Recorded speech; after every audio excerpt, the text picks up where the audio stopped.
Merci beaucoup pour votre accueil. J'étais pas seulement inquiet pour le sujet que j'apporte, qui est un sujet que vous connaissez sûrement, qu'on a apporté dans la communauté apicole il y a une dizaine d'années en créant la Fédération européenne des conservatoires de l'abeille noire. C'est aussi parce que ces dernières années, l'actualité apicole est bouleversante et qu'après une saison 2024, en tant que moi apiculteur professionnel, j'étais plutôt en train de lâcher, un peu essoufflé, avec une envie de participer à la conservation de l'abeille noire ces dernières années et les analyses génétiques le démontrant sur les conservatoires ne portent pas vraiment leurs fruits aujourd'hui. Donc il y a une forme, je vous avoue, une forme d'épuisement. Et la période de pandémie nous a peu permis d'être sur la place publique. Donc c'est un sujet que je reprends aujourd'hui avec vous. Je suis très honoré d'avoir été invité à cette journée où la matinée était déjà passionnante. Je vous présenterai rapidement mon exploitation. Je vous ferai une petite parenthèse avec la présentation empruntée à Lionel Garnery sur l'histoire évolutive de l'espèce sur ce dernier million d'années. Vous avez vu que ça remonte à beaucoup plus. Je vous parlerai très rapidement de l'abeille noire des Boutières qui nous a permis de faire des analyses. Et un petit mot sur la fête Cannes, justement, et puis ensuite quelques présentations de la pratique apicole sur la zone cœur des conservatoires, et puis ensuite je piquerai votre curiosité avec quelques questions et réflexions. Ce qu'il faut retenir de la zone que j'occupe, sur laquelle nous développons nos activités, c'est qu'elle s'implante sur une zone fortement marqué par la présence du châtaignier. Le canton de Saint-Pierreville était la première région, le premier canton de France pendant une centaine d'années en volume de production de châtaignes. C'est important de le noter puisque justement ça a une incidence aujourd'hui dans la manière dont fonctionne l'apiculture, notamment via les transhumances. Donc la région des Boutières, Ardèche, Rhône-Alpes. Notre activité a commencé en 1972 avec donc la cueillette d'essaims sauvages et puis la récupération de colonies sur les fermes paysannes, soit qui avaient été délaissées, soit sur lesquelles l'activité en elle-même apiculture était délaissée. Et donc ces colonies qui vivaient à l'abandon, plus ou moins, depuis l'après-guerre, était toujours pérenne dans ces années-là, début des années 70, et donc nous héritons de ces colonies. Dès le départ, l'apiculture s'engage autour du cahier d'ailleurs de l'écriture, puisqu'il n'y avait pas de cahier des charges Nature et Progrès à l'époque, et donc on s'engage dans la rédaction de cahier des charges qui est en révision depuis 50 ans et auquel on participe. Donc cueillette de colonies, récupération de colonies, environ 120 colonies à la fin des années 70 et puis environ 500 ruches d'Adam, donc les plus gros modèles, fin des années 80, pour aujourd'hui tourner entre 150 et 200 colonies. Ça, il s'agit de mon exploitation. Pour ce qui est de l'activité associative, nous participons aujourd'hui dans le programme de conservation, participent d'autres apiculteurs. Les ruches ont toujours été conduites en sédentaire sans introduction de colonies. Donc, dans cette période, sur une vingtaine d'années, l'apiculture est sédentaire. On parle d'apiculture fixiste. Les colonies sont des colonies d'abeilles noires avec une reproduction qui est laissée totalement libre, c'est-à-dire que l'intégralité de la reconstitution du cheptel, et en fait même à cette époque-là, la question de la reconstitution du cheptel se pose très peu, puisque la mortalité tourne autour de quelques pourcents, inférieure à 5%. Et donc les essaims naturels viennent combler les pertes et puis occupent l'environnement, saturent l'environnement en fait. Vous voyez cette photo de bâtisse libre dans un roncier. c'est un essaim qui n'a pas trouvé de logement vacant. Voilà, donc vous voyez aussi là, pour les apiculteurs, ça parlera, la photo du cadre de couvain. Vous pouvez noter la qualité de la fécondation, la qualité des fécondations, la qualité de la ponte, qui montre la vigueur de l'espèce et qui se traduit par cette quantité d'essaims dans l'environnement. Les colonies en production ont des rendements tout à fait honorables. Évidemment, la question du nourrissement au sucre ne s'oppose pas. Ça n'existe pas. Ce sera d'ailleurs jusqu'en 2014 que nous n'avions pas eu recours au nourrissage. La stimulation des jeunes rennes a commencé dans les années 90. Mais on note sur cette période une pleine autonomie de l'espèce, avec une grande vigueur, une reproduction libre qui a un succès vraiment un très grand niveau d'autonomie. Et donc l'apiculteur, évidemment, ne fait pas ses essaims, il accueille.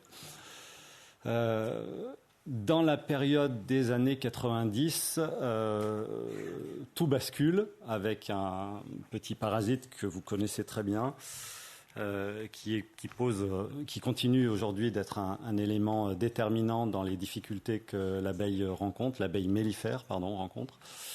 Mais c'est dans l'hiver 91-92 que nous perdons 200 colonies.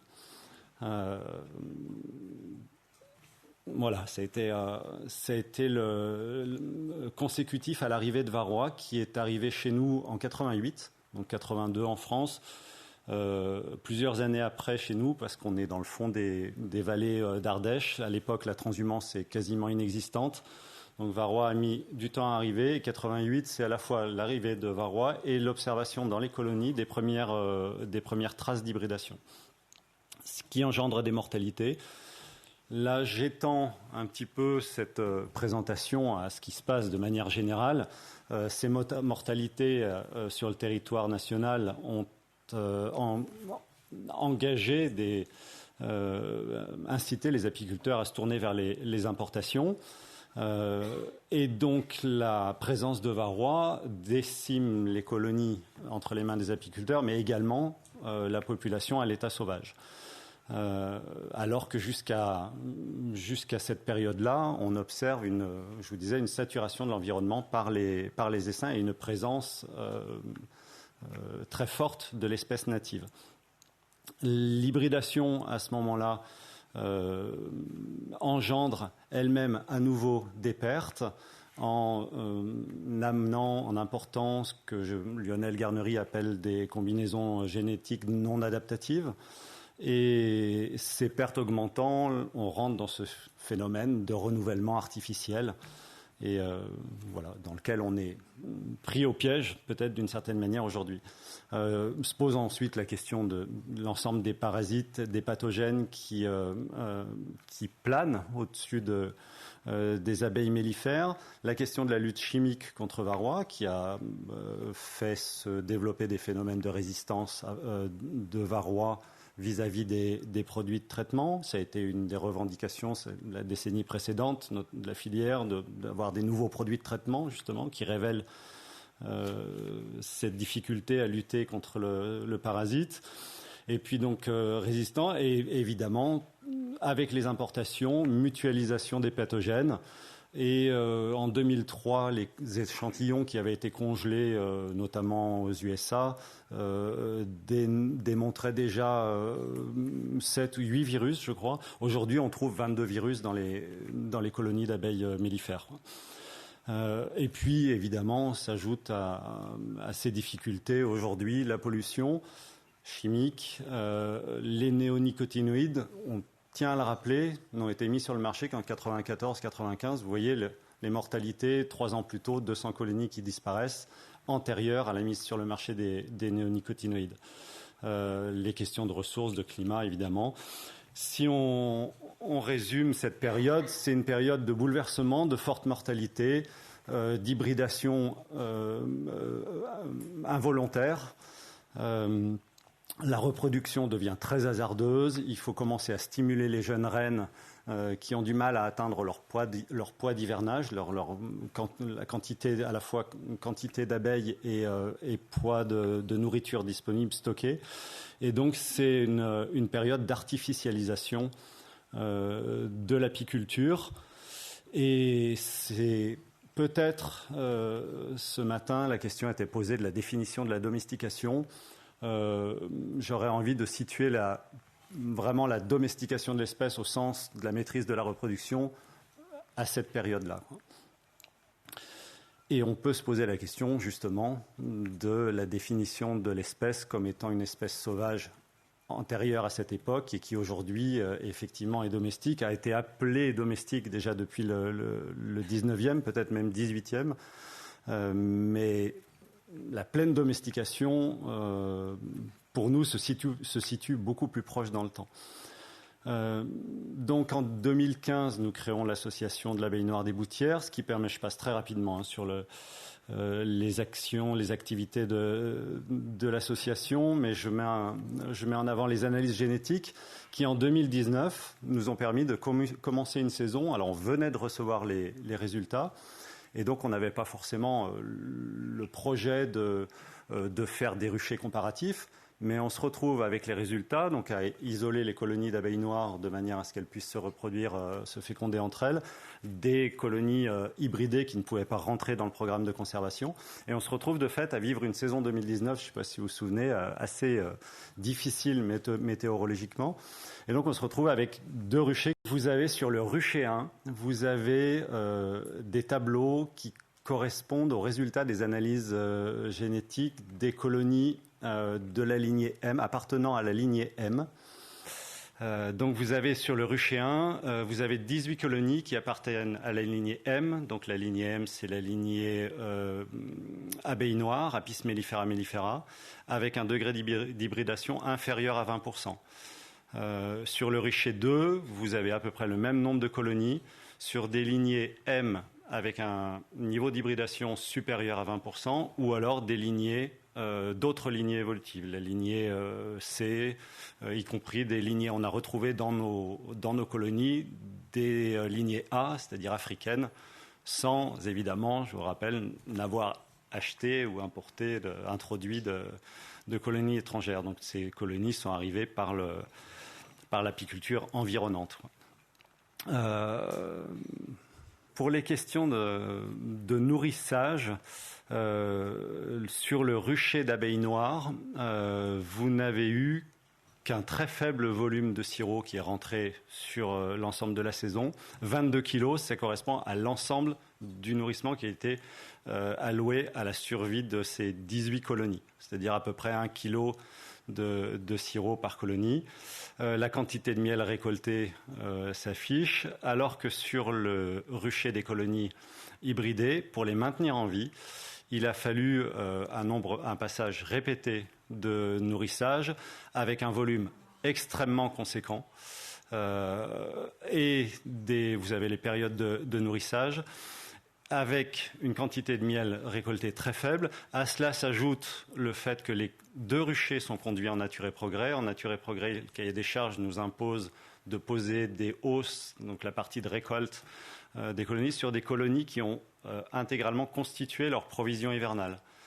Et sur le rucher des colonies fortement hybridées ou d'autres lignées, ce qui s'est produit, c'est que ces colonies ont consommé le miel qu'on leur avait laissé stocker. Donc il faut en plus de ça enlever les 150 kilos de miel qu'elles ont stocké mais reconsommé pendant la saison, avant la période d'hivernage. Donc vous avez un ratio sur le rucher noir de colonies noires qui est vraiment qui reste honorable pour une saison 2019, alors que vous voyez que le bilan de nourrissage sur le rucher des colonies hybridées est effarant en fait. En 2015, donc nous créons la Fédération des conservatoires de l'abeille noire avec une dizaine de conservatoires et une ONG partenaire. Et un petit mot rapide sur la fédération. Aujourd'hui, elle change de nom. pour devenir la fédération pour la conservation et plus seulement de manière restrictive pour les conservatoires qui a un statut peut-être un peu trop élevé en termes d'exigence. Beaucoup de sympathisants, beaucoup d'apiculteurs, beaucoup de groupements autour de nous nous ont sollicité ces dernières années pour rejoindre la fédération, avec ce sentiment que la conservation de la baignoire était un sujet important. Et donc nous avons revu les statuts pour pouvoir mieux accueillir, mieux fédérer. En termes de pratique dans les zones cœur, évidemment, c'est la sédentarité c'est autour de la sédentarité des colonies qu'est organisée la conservation, et avec l'objectif principal de laisser la libre reproduction se faire. C'est-à-dire qu'on a vraiment l'impression qu'avec l'essaimage naturel, on est au plus proche du rythme naturel de l'espèce, qui lui permet de garantir sa résilience. Les périodes de récolte sont assez courtes. Vous imaginez bien que la sélection n'a pas lieu d'être dans les zones de conservation. C'est plutôt la sélection naturelle qui doit opérer. Le nourrissage, évidemment, pas de stimulation non plus. Pas d'introduction de rennes étrangères. Pour ce qui est de l'élevage, c'est des méthodes plus douces que l'insémination qui est proscrite. Et évidemment, pas de mutilation des rennes. Je reviens sur la sélection, parce que dans le jargon des apiculteurs, on entend beaucoup parler de non-valeurs. Pour nous, les non-valeurs sont presque une chance, en tout cas une ressource potentielle pour les années suivantes. J'en veux pour preuve ces dernières années, des colonies qui ne donnent pas une année et qui vont être en capacité l'année suivante de produire 15 ou 20 kilos de miel. Une année où elle est jugée non-valeur, elle a une forte valeur ajoutée l'année suivante. Ça fait réfléchir sur ce qu'on appelle les non-valeurs aujourd'hui, quoi. Donc c'est la sélection naturelle vraiment qui prime dans ces espaces de conservation.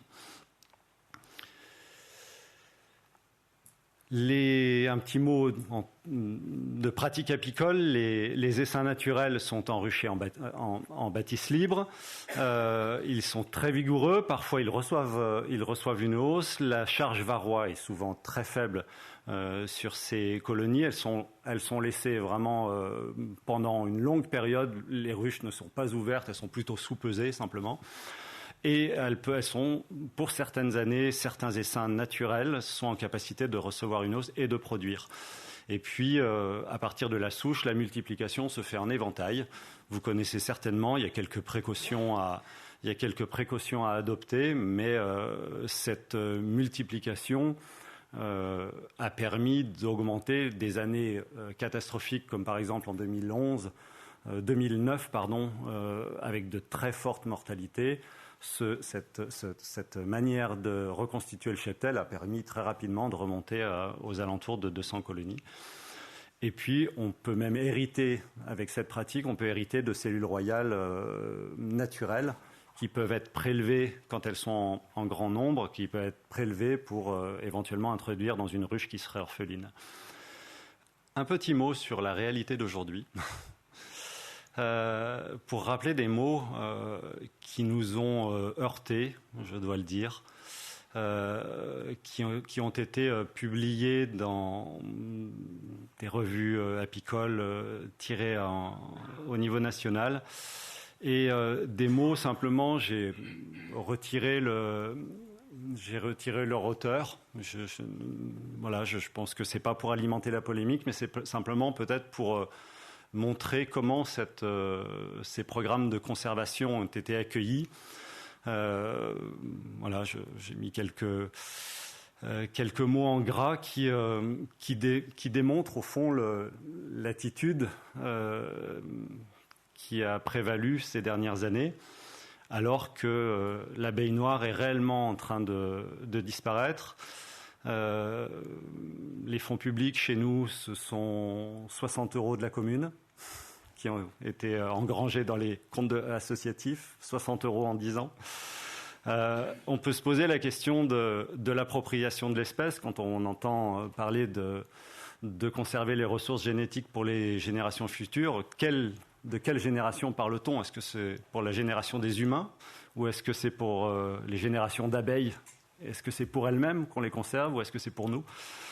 Voilà, avec les conservatoires, on a entendu que c'était pas la peine de conserver, que la nature était en évolution et qu'il fallait vivre avec, mais il faut rappeler que l'Apis mellifera est entre les mains des humains. Aujourd'hui, Apis mellifera à l'état sauvage est devenue quasiment inexistante. Je dis quasiment parce qu'évidemment on trouve encore des essaims installés qui vivent naturellement, mais c'est 1,3 million de colonies qui sont entre les mains des humains et probablement seulement quelques milliers à l'état sauvage. Et puis, voilà, ces conservatoires, je tenais à le dire, non, ne sont pas farfelus, ce sont bien des pratiques conservatoires que nous menons. Et nous ne vivons pas comme ça a pu être dit. Plus récemment, vous avez peut-être entendu parler de cette polémique générée par le conflit ONF-apiculteurs, où l'ONF préconisait de restreindre le nombre de colonies sur les forêts domaniales, restreindre les colonies et puis espacer les ruchers. Et au fond, ce qui a été ça a été jugé inadmissible par un groupe d'apiculteurs censé représenter la filière. Or, justement, nous avons plutôt envie d'alimenter cette réflexion quant à la densité des colonies, leur mouvement, le rythme, etc. Enfin, en tout cas, la manière dont l'humain se saisit de l'espèce, avec des questions à se poser autour on entend beaucoup de parler du prix, et toi, tu vends combien ton miel, et du prix du marché, mais est-ce que le prix aujourd'hui quel est ce lien entre le prix et la valeur de la matière, la valeur du miel? J'ai fait partie d'un programme d'échange de compétences avec un groupe nord-africain. Et un des apiculteurs me racontait comment une personne du village avait fait une demi-journée de marche avec son enfant malade dans les bras pour aller acheter une cuillère de miel dans le village voisin pour soigner son enfant. Et quand on a des prix de miel aujourd'hui qui sont pratiqués voilà, vous avez compris le débat. Et avec cette idée que le questionnement autour de l'apiculture ne devrait pas simplement dépendre de la relation entre les marchés et les consommateurs, mais bien de rappeler que ce sont les services écosystémiques qui sont au cœur des débats et que c'est pas le marché entre les mains des humains qui devrait déterminer les choix, les orientations apicoles. En tout cas, pas seulement. Cette question de la domestication, on a envie de la questionner aussi avec si la définition c'est effectivement la maîtrise de la reproduction, dans les zones cœur des conservatoires, c'est plutôt la sélection naturelle et la liberté d'essaimage qui opèrent. Et donc, on a plutôt envie de parler de mise en élevage, éventuellement, ou alors de domestication, au sens où M. Passour l'évoquait ce matin, c'est-à-dire cohabiter sur le même lieu de vie, quoi. On a vu aussi ces dernières années des groupements apicoles professionnels récupérer le terme de conservation en ayant en amont produit littéralement des hybrides à partir de sélection de quelques colonies sur des cheptels très importants, de l'élevage de rennes, de l'insémination artificielle pour obtenir des lignées F1 et créer ces effets d'hétérosis. Et ces lignées F1 ayant été constituées, elles sont mises dans des programmes de conservation. Et là, nous tirons la sonnette d'alarme. Ce n'est pas ça la conservation. Ne nous trompons pas de sujet. On entend beaucoup parler en apiculture de chacun est libre d'entreprendre, chacun est libre de déplacer ses colonies. Je rappelle un économiste très ancien sur lequel le développement s'est basé, mais qui déjà à l'époque rappelait qu'à condition de s'approprier un bien, il fallait en laisser en quantité et en qualité pour autrui. Et puis, je rappelle aussi que dans notre profession, ces termes proposés par Valérie Cabane, Baptiste Morisot ou Cynthia Fleury sur des termes d'écocide, de raviver, de réconcilier, de réensauvager, ce sont des termes auxquels que nous devons nous approprier aussi en apiculture. Et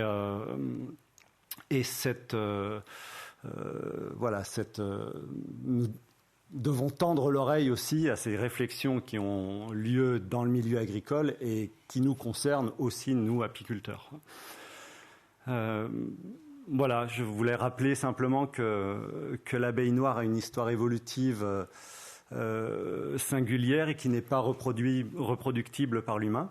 On a beau être très performant dans nos techniques apicoles, on ne remplacera pas cette évolution et cette coévolution et cette lente adaptation au fil des âges sur ce dernier million d'années.